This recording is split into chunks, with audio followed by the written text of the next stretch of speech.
시청자 여러분 안녕하십니까. 파워인터뷰 곽경호입니다.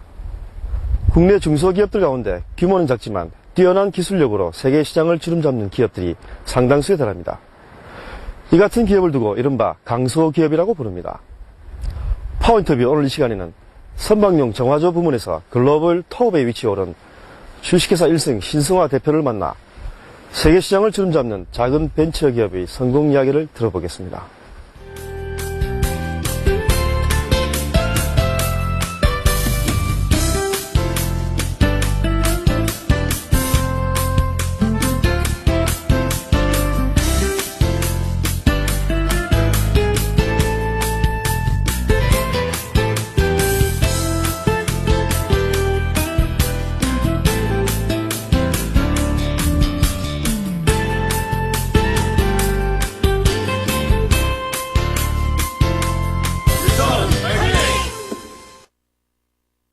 안녕하십니까. 안녕하세요.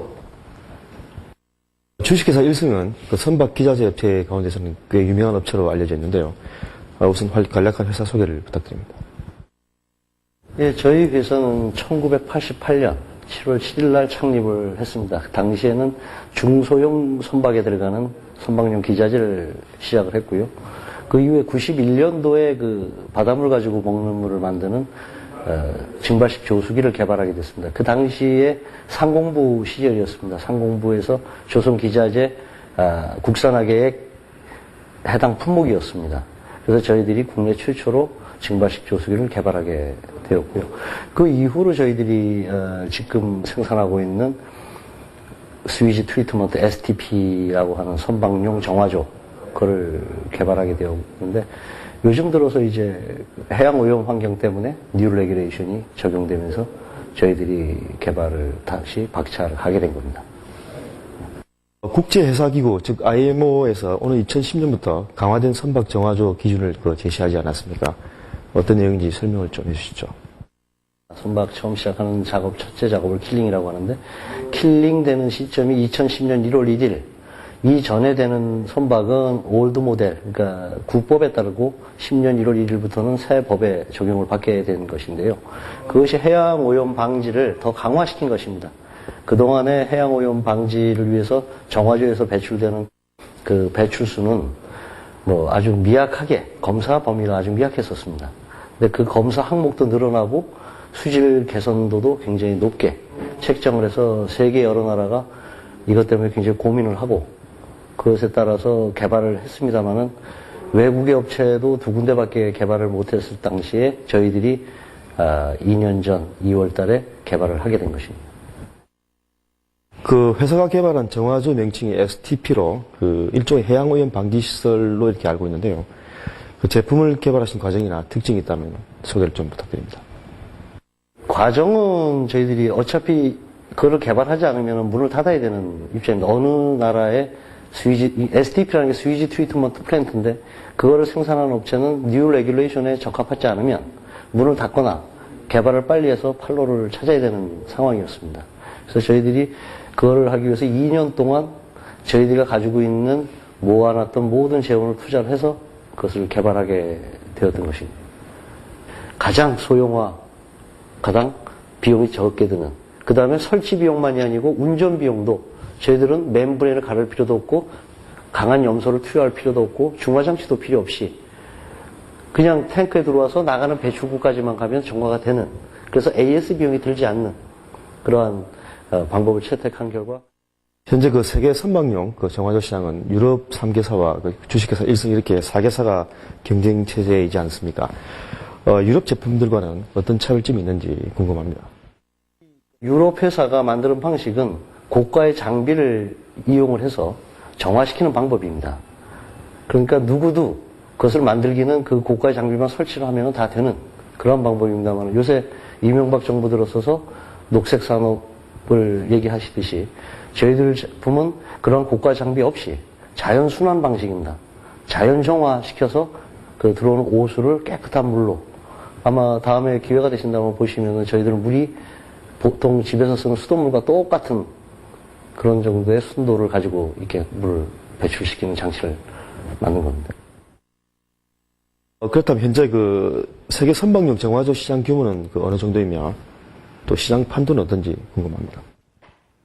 정화조 자체가 개당 단가는 전부 다 선박의 크기에 따라 달라집니다. 즉 승선 인원에 따라 달라지기 때문에 그 해마다 어느 정도의 배를 짓느냐, 크기의 배를 짓느냐, 또 승선 인원이 얼마짜리의 배를 짓느냐에 따라서 그 가격이 달라지기 때문에 시장 형성 가격 자체를 말하기는 조금 의미가 없고요. 보통 작년까지 또 올해까지도 아마 약 한 1,500척 정도가 세계에서 배가 만들어지고 있습니다. 모든 것이 내년에는 아마 저희들이 어저께도 대우조선에 가서 같이 미팅하고 얘기했습니다만 1,200척 정도, 2011년대는 1,000척 정도로 줄어들지 않겠느냐, 건조량이. 그런 걸로 봤을 때 아마 저희들도 그 마켓 쉐어를 뭐 같은 30%다, 20%다 하는 게 중요한 게 아니고 이제 그 전체 규모가 작아지니까 저희들로서도 굉장히 심각하게 생각하고 있는 부분입니다. 현재 그 주식회사 1승에서 만드는 선박용 정화조의 그 국내 시장 점유율은 어느 정도이며 또 그 향후 시장 전망은 어떤지 한번 진단해 주시죠. 예, 제가 조금 전에 말씀드린 또 시장 전망은 굉장히 어둡습니다. 그러나 저희들은 아주 공격적인 방법으로 마켓 쉐어를 넓혀가려고 노력을 하고 있습니다. 그리고 저희들이 처음 이 제품을 개발했을 때 국내 대형 조선 3사가 채택을 하지 않았습니다. 선주 선호도도 1승을 모른다. 또 조선소에서도 이걸 채택했을 때 어떤 문제가 없을지 그러한 검토가 안 되기 때문에 서로가 미루고 상대 조선소에서 실적이 있고 좋다 그러면 우리도 쓰겠다는 거였습니다. 그래서 저희들 같은 경우는 국내 판로를 어떻게 개척할 수 없어서 해외로 먼저 발을 내딛었습니다. 그래서 선박 유통량이 가장 많은 싱가포르를 공략해가지고 싱가포르에서 말레이시아, 인도네시아에서 이런 동남아시아로 물건을 수출하게 되고 그 여파로 다시 그 여세를 몰아서 국내 조선 3사 및 국내 강제 선박을 짓는 조선소는 저희들이 다 거래를 하고 있습니다. 그래서 저희들이 올해 같은 경우는 세계 시장 점유율 계산을 할 때에 아주 미미한 상태입니다. 아직까지는. 그런데 저희들이 지금 계약을 해놓은 선박수, 뉴 레귤레이션에 의해서 선박을 수주받은 저희들 것은 세계 1위입니다. 점유율 자체는. 그래서 저희들이 올해 국내의 점유율은 한 20%, 세계 전체를 봤을 때 한 13%였습니다. 근데 내년에는 저희들이 국내 시장의 60% 이상 지금 계약해놓은 상황이, 그 다음에 세계 시장에서는 약 28% 이상을 세계 시장을 점유를 하게 되면 지금 메이카 그 대표분도 저에게 메일이 들어온 내용이 역시 다이내코 당신이 1위다 하는 메일을 보내올 정도로 저희들이 세계 시장에서는 내년부터 점유율 1위를 계속 유지할 겁니다. 그 STP 완제품을 개발하시면서 그 어려웠던 점들도 많았을 것으로 보여지는데요. 가장 힘들었던 것들 있다면 소개를 해주시죠. 어려웠던 점은 뭐 어떤 기계나 어떠한 제품을 만든다 했을 때 다 어려운 점이 있을 겁니다. 근데 특히 저희들 같은 경우 저도 기계공학도입니다. 그러면서 수질 관련을 해야 된다는 것이 굉장히 어려운 점이었고요. 그래서 저희들 회사에 있는 모든 인력이 기계 전문이지 수질 전문은 아니었습니다. 그래서 저희 같은 영세 중소기업이 그런 전문가들을 고용을 해서 성시 고용인으로 두기에는 굉장히 버겁습니다. 그래서 국가에서도 뭐 산학협동이라든지 이런 걸 많이 활성화시키고 있습니다. 그런 취지에서 저희들도 수질 전문가 그룹과 제휴를 해서 이 제품을 개발하게 됐고, 그것을 짧은 시간 내에 고성능이 나올 수 있도록 많은 분들과 접촉하고 그분들이 또 적극적으로 국내에도 이런 업체가 있어야 된다 해가지고 아주 도움을 많이 주셨죠. 그 결과가 이제 이렇게 저희들이 제품을 만들게 되었는데, 제품 개발하는 데에 어떠한 그 어려움이 있다면 그것은 제가 볼 때 한 20%밖에 되지 않는다.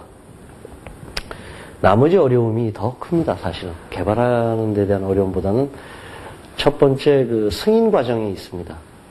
이 마폴 규정이라는 것은 각 정부 간 협약이기 때문에 각 정부가 승인을 해주게 되어 있습니다. 그래서 우리 지금 현재는 국토해양부고 제가 승인을 받을 때는 해양수산부였습니다.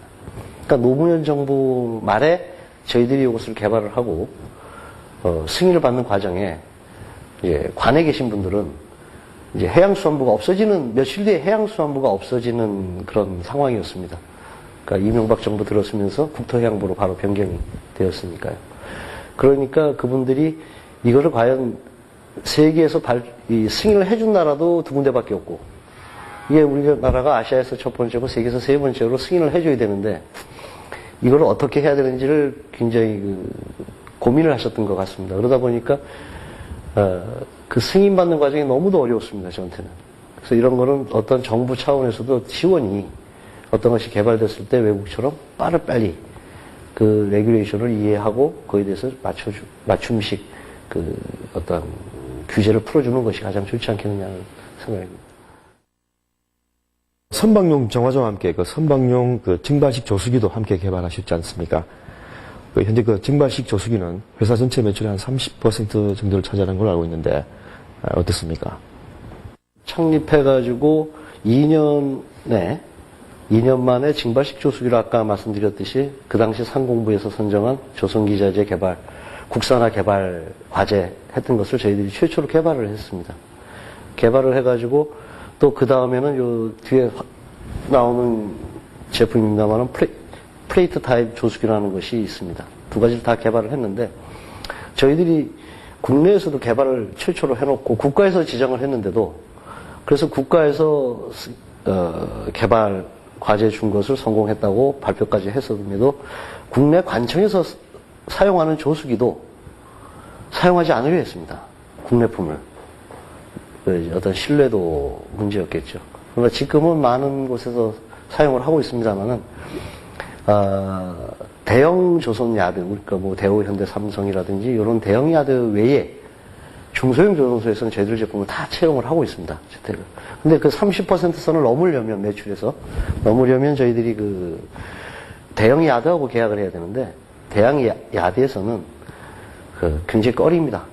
그래서 말은 뭐 각 조선사에서 국내 조선 기자재 업체의 국산화를 도와주고 하지만은 실질적으로 그분들 입장도 이해를 합니다.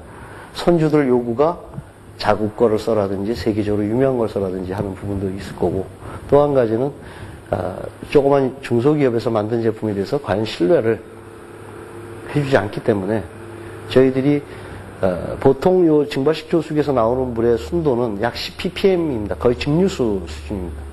보통이 10ppm 이하의 제품을 생산하는데 요즘 같은 LNG 선박 같은 경우는 뭐 3ppm 이하, 4ppm 이하의 조수기를 요구를 합니다. 관수로 쓰기 위해서. 근데 저희들이 그 4ppm 이하도 성공적으로 만들어서 납품을 했음에도 그거는 세계에서 알파라발이라는 회사하고 저희밖에 할 수가 없습니다. 그런 기술을 가지고 있어도 아직까지 회사 규모가 작다 보니까 신뢰를 주고 있지 못하고 또 물론 규모보다는 제가 믿음을 못 줘서 그렇겠지만 그러한 점이 저희들이 조금 아쉽다 하는 부분입니다. 주식회사 1승은 그 국내 웬만한 그 조선업체와는 이렇게 거래를 하고 있지 않습니까? 조선업계에서 모기업과 협력업체 간의 그 올바른 관계는 어떤 것인지 견해가 있으시면 한 말씀 해주시죠. 예, 저희 회사는 강제, 그러니까 철판으로 만드는 배, 그것을 만드는 조선소를 전체 다 거래를 하고 있습니다. 관계를 하고 있고, 물론 현대대우, 삼성, STX가 저희들 주 거래를 많이 하고 있습니다만, 저희들이, 어저께까지, 월요일부터 수요일까지 2박 3일 동안 대우에 들어가서 저희들이 한 활동이 있습니다. 그 대우에서 진행하는 한 활동 중에 하나인데, GVE 해서 그룹 밸류 엔지니어링, 그러니까 모기업과 협력기업이 같이 얼굴을 맞대고 평상시에는 각 개인끼리밖에 만날 수 없고 파트마다 서로 다르기 때문에 일이 협력하기가 참 힘든 부분이 있었습니다. 이런 GV라는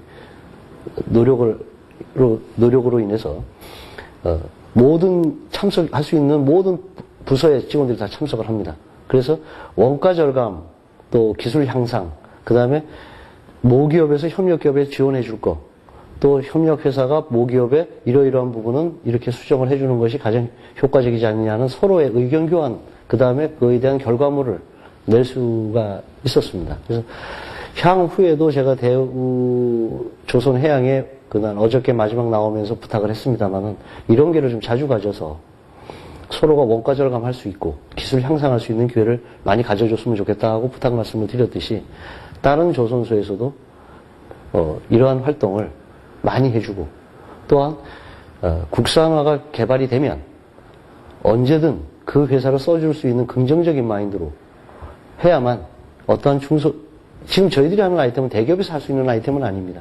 그러면 중소기업이 마음 놓고 개발을 하고 돈을 투자해서 개발을 하고 그것을 갖다가 시험해봐 달라는 부탁을 드릴 수가 있는데 약간 긍정적이지 않으면 처음부터 들어갈 수가 없다는 얘기입니다.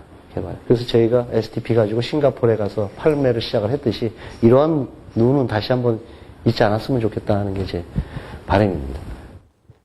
오늘 인터뷰 준비를 하면서 들은 이야기인데요. 사장님께서는 인재를 제일 소중히 여기신다, 이렇게라고 알고 있는데, 본인의 경영 스타일이나 경영 철학이 있다면 한번 소개해 주시죠. 저희 회사 복지 부분은, 직원 및 직원 자녀에 대해서 수혜 관계없이 대학까지 학비를 지원합니다, 전액. 또한 저희 직원들이 제 몸 아니겠습니까? 직원들이 아프면 저희 회사 한 명이라도 아파서 결근을 하면은 문제가 커집니다.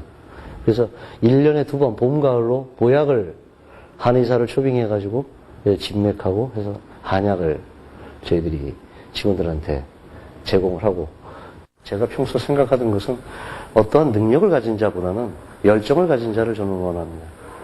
그래서 제가 우리 직원들이나 또 밖에 나가서도 그런 얘기를 합니다. 카이스트 박사 여기다 초빙해 놓은 것보다 우리 직원 한 사람이 더 똑똑하다. 저희 제품이 나간 숫자가 한 2,000척 이상이 지금 운항되는 선박 중에 2,000척 이상이 저희 제품을 쓰고 있습니다만은 저희 회사는 AS맨이 한 명밖에 없습니다. 저희들은 AS를 두지 않을 정도로 물건을 완벽하게 만들고 하는데 저희 직원들이 그런 열정이 없이 했다면은 그 선박들을 저희 직원들은 다 기억을 한다는 겁니다. 세계 1등 기업을 향한 미래 비전이나 포부가 있으시면 끝으로 한 말씀 부탁드립니다. 저희 회사 이름이 1승입니다. 하나로 잇는다는 뜻입니다.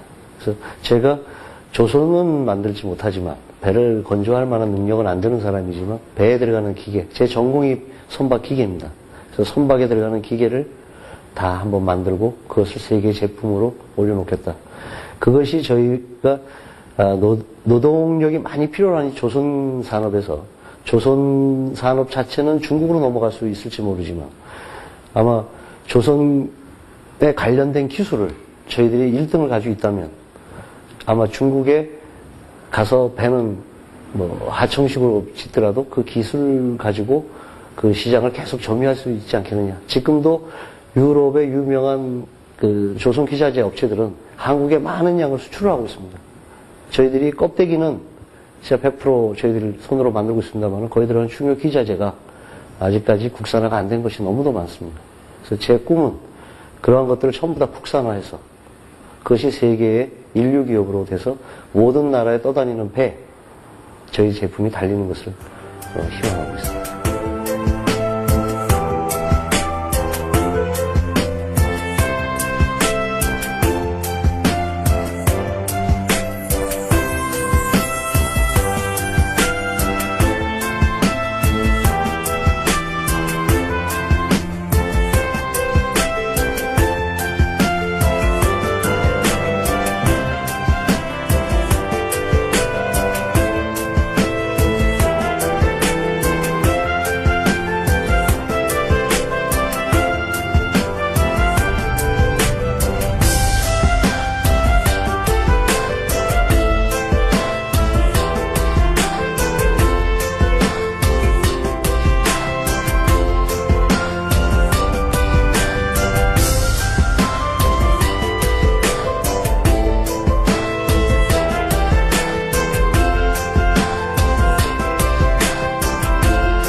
우리 조선산업은 지난 30년 동안 세계 1위의 자리를 굳건하게 지켜나가고 있습니다.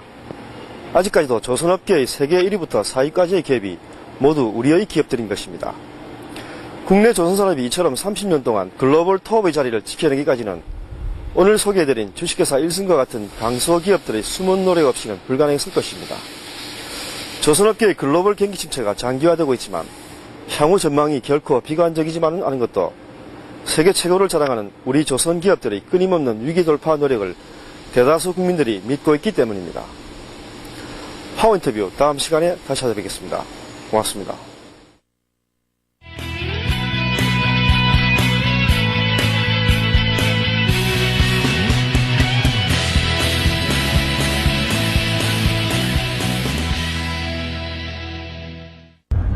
현대차 노사가 올해 임금 및 단체 협상에 본격 돌입했습니다. 지난 6월 전임 노조지부장의 사태로 중단된 지 5개월여 만에 협상을 재개한 것입니다. 현대차 노사는 지난 25일 울산공당 아반떼룸에서 강호돈 부사장과 이영훈 노조지부장 등 노사 교섭 대표 50여 명이 참석한 가운데 제13차 교섭을 가졌습니다. 이날 교섭은 올 노사협상의 사실상 첫 본교섭이라는 점에서 큰 의미를 갖고 있습니다. 노사협상을 연내에 마무리하겠다는 의지로 시작하는 첫 출발점이기 때문입니다. 울산 지역경제는 물론 현대차 임단협을 바라보는 국민의 시선을 감안해서 특히 노사가 함께 충분한 대화를 통해서 원만하고 합리적인 그런 도출점을 찾아낼 수 있도록 최선을 다할 것입니다. 현대차 노사는 이번 주부터 매주 3차례씩 집중 교섭을 벌여 연내 협상 타결에 총력을 쏟을 예정입니다. 노사는 이에 따라 올해 임단협 가운데 핵심 쟁점인 임금 인상안을 놓고 본격적인 줄다리기에 돌입했습니다. 노조는 이번 협상에서 월급여 87,900원 인상과 결산 후 단기 순이익의 30% 성과급 정액 지급, 총고용보장, 사회공헌을 위한 노사 공동사업 확대 등을 정식 요구안으로 내놓았습니다. 지난해부터 논의를 벌여온 주간 연속 이교대제 시행안은 내년 협상 과제로 넘긴다는 방침을 노조가 세운 만큼 임금 부분만 조율이 이루어질 경우 임단협의 조기 타결도 기대되고 있습니다. 노조 사상 처음으로 중도 실리 노선의 집행부가 출범한 현대자동차가 파업의 고리를 벗고 2년 만에 또다시 무분교 타결 기록을 세울 수 있을지 관심이 모아지고 있습니다. 지역경제 매거진 곽경호입니다. 80여 일을 정책을 보냈